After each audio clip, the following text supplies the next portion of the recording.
ಬಳಪ ಹಿಡಿದ ಭಗವಂತ ಇರುತ್ತಾನೆ ನಮ ಸುತ್ತ ಅವತಾರ ನಾನಾ ರೂಪವೋ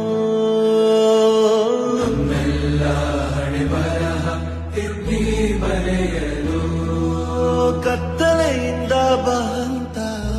ನಮ್ಮ ಕೈಯ ಹಿಡಿಯುತ್ತ